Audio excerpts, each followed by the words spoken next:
Sam, we're here at Foundation Park in Dundee where it all began for you. You must have some fond memories of playing here. Yeah, enjoyed my time in the academy. It was a long journey, but I enjoyed all the training sessions and all the games that I played here. So I had a good experience here.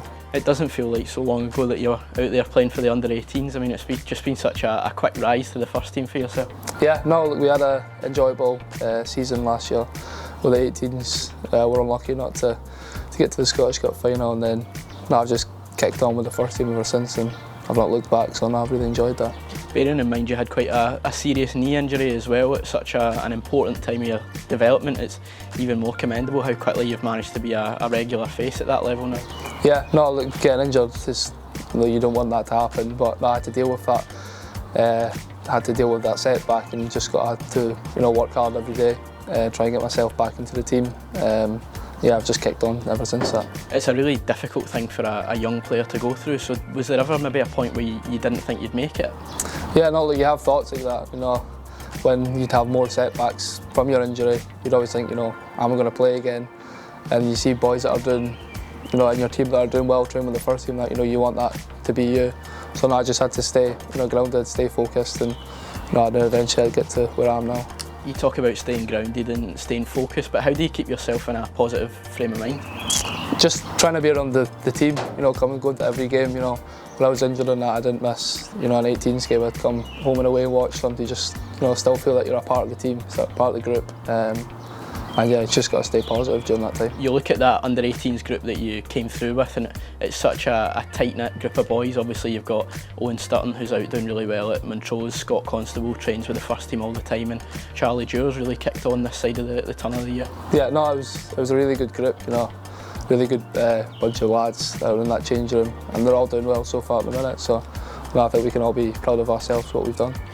Most players at some point in their career suffer quite a serious injury.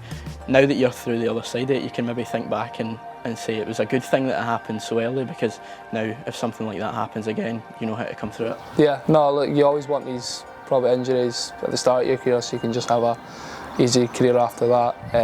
But yeah, if anything comes around after that again, I know what I'm dealing with. As soon as you come back from that wee setback, you started captaining the under-18s on a regular basis, so how much did you enjoy that responsibility? Yeah, I enjoyed it. Just when I came back, Penny and Granny just gave me the armband, and you've got to take a little bit more responsibility. You're the captain every day, boys are looking up to you, you just got to be a good leader. We had quite a few young boys coming into the team, so you've got to just guide them through that as well, and I thought I'd done that. Even now when you're training with the first team, you're still quite vocal, I've noticed. Yeah, the position I play, you've got to be vocal, and if you're not speaking that, boys will let you know if you're not speaking, so you've always got to stay, you've got to have good communication, and I feel that I need to get better at that, but I feel that I'm doing alright with it.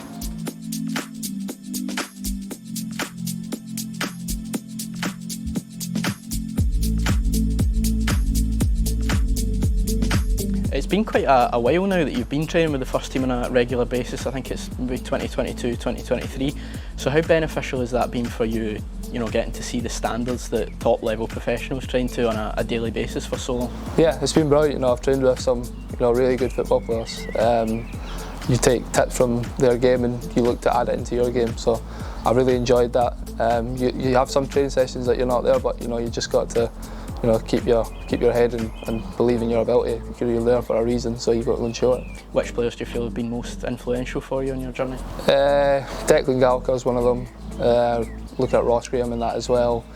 Craig Sibbald, Glenn Middleton, these guys, they're all top professionals. They've all had good careers in that as well. So I aspire to be one of these guys one day. I guess it's important to build relationships with these guys as well. I mean, as you mentioned, Declan Gallagher's kind of taking you under his wing, and you used to drive across to St Andrews with Glenn Middleton every morning. Yeah, Gal's been really good. To have the career that he's had and to learn off someone like with that career, you want to learn off him every single day, and then having them cards on him as Glenn, he's had a really good career in that as well. You just want to take tips off these guys, and they're always trying to help you. So I'm really thankful for these guys. You mentioned Ross Graham a wee bit earlier, but he must be a massive inspiration for you as another homegrown defender. Yeah, look, Roscoe's, he's came through the academy, and he's had a really good start to his Dundee United career, and I would like to follow up with that. I want to do the exact same, and I just got to believe in my ability that I can do it. You share that commonality as well of being a boyhood United fan with Ross? Yeah, no, I've supported United since I don't know what age, but a very young age, and it's been a dream come true playing for them. I know what the fans feel. I know that I want to win every game that's possible. So yeah, no, it's been really good to play for them. I know you had a season ticket in the George Fox for 8 or 9 years, so what are some of your favourite memories of watching United growing up? I had quite a few, a couple of years ago when we got Europe, that was a good experience. And then go back to the Johnny Russell and days, they were really good. Chief G and that as well, so no, they were good moments, and hopefully we can bring them back to United soon. It would be great to be involved in a couple of teams like that, wouldn't it? Yeah, no, some unbelievable players we had back quite a long time ago, but no, it's been good, yeah. Your dad's also a massive Dundee United fan as well, so I'm sure he's bursting with pride at how well you've done. Yeah, no, he's really happy. He's really proud of me. He's drove me everywhere over Scotland through the years in the academy. So no, look, I'm just someone to give to him now.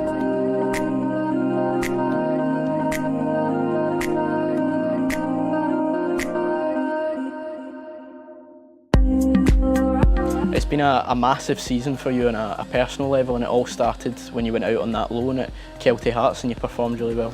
Yeah, no, look, really enjoyed my loan spell with Kelty. I learned so much, learned that stuff I had to add to my game. It's men's football, and in the day you've got to be a lot quicker, a lot smarter in what you do. But no, I felt that really helped me a lot, and I thought I've kicked on ever since. Getting into senior football was a learning curve for any young player, but you looked really comfortable playing at that level. It was quite a seamless transition for you. Yeah, no, look, I really enjoyed it. I always believe in myself when I'm going on that pitch that I can play well. So no, you just got to believe in yourself every time you're out there, and I felt like I'd done that and had quite a few good performances out with Kelty. Kelty are also a team that like to try and play out from the back a wee bit, so do you feel that was beneficial for you? Yeah, no, that was a massive thing of joining Kelty. I like playing out from the back, and I'm not a guy that just wants to shell it long and play off second balls. So when I saw that Kelty liked to do that, it made me want to join them, and we played some really nice football. The gaffer was obviously impressed with what he saw, brought you back early in January. Did you feel at that point you were ready to go and push for a place in the first team? Yeah, I felt that I was ready, but I had to get past. There's quite a few defenders that were doing really well. We're in a good period at that time, so no, I knew it was going to be hard, but I've had to stay, keep focused and that, keep working hard and training every day, and wait for my chance, and I finally got that. Before you made your debut at club level, you obviously got called up to the Scotland 19 squad and got your first wee bit of action there, and then off the back of that, the under-21s coach was impressed and gave you your debut at that level. So how much of a boost in confidence do you feel that gave you before coming back? Yeah, no, it was a really good experience going away with Scotland. I've never really done that when I was young and that, so to get called up was a really proud moment for myself. And it's international football, you're playing against the boys that are best in their country, so you got to be really at it. I felt I'd done that, and I was happy to also make my 21s debut alongside the 19s. By that point it had probably been a couple of months since you'd played 90 minutes, so that must have been massive in terms of getting you back up to speed with the pace of the game before you came back and eventually made your first team debut. Yeah, no, you felt the difference with not playing in a while and then playing a 90 minutes straight off that. But I felt that I coped with it. I've had to stay fit, watch what I'm eating and that, and I felt that I've done that to make sure that I'm ready for whenever I got the call up for the United. So no, it's been good. Most people find out a few days in advance when they're going to make their debut, but you got thrown in at the deep end at Tynecastle, didn't you? Yeah, no, it was just pretty much a last minute call at Tynecastle, but I think I would rather that than getting told the night before and thinking about, well, I'm going to make my debut tomorrow. So just kind of got chucked in there and just had to go and play my stuff, and I felt I had a good performance that day. Yeah, it's one thing just making your debut, but you must be delighted with how you performed on the day. Yeah, no, I really enjoyed it. We know that going to Hearts is never going to be easy, so it was a really good team performance, and to get a clean sheet and a massive 3 points as well, it was really good. Off the back of that, obviously the coaching staff liked the look of you and gave you another start against St Johnstone the week after, and it was another 1-0 victory and a clean sheet for yourself. Yeah, no, look, I felt that I'd done enough to stay in the team for the St Johnstone game. We knew it was going to be another tough game because they're trying to stay up, so they're going to come firing at us. But no, I thought it was another really good performance from us, and another big 3 points to get us into the top 6. The 2 games that you've played, it's been 2 quite different tests, because obviously Hearts try and get it in behind a wee bit and use the pace, so you've got to be ready to spin, but St Johnstone just try and get the ball forward early and you've got to go and compete for the first balls. Yeah, no, look, playing against different types of strikers, Cabango at Hearts, he just wants to run it behind, and you've got to deal with that. And then St Johnstone, you got Kirk and Nicky Clark and that want it defeat, they want to play and try and get the ball up quick. So no, it was a good test in both them games. Looking to the rest of the season, obviously there's 3 games left, so from a personal point of view, what are you hoping to achieve out of the last kind of 10 days or so? Yeah, just hoping to get more minutes in my legs and more experience at a good level, and hopefully we can get that European spot that we're all dreaming of. Beyond that, could you see yourself maybe going out on loan again next season to a championship club, or are you ready to stay and kind of fight for your place in that starting 11? Yeah, no, look, I'd like to stay here. I'd like to fight for that start, to be in that starting 11, and I feel that I'm more than capable of doing it. So no, I just got to stay, grounded and keep doing what I'm doing. Sam, Player of the Month for April, congratulations. Thank you.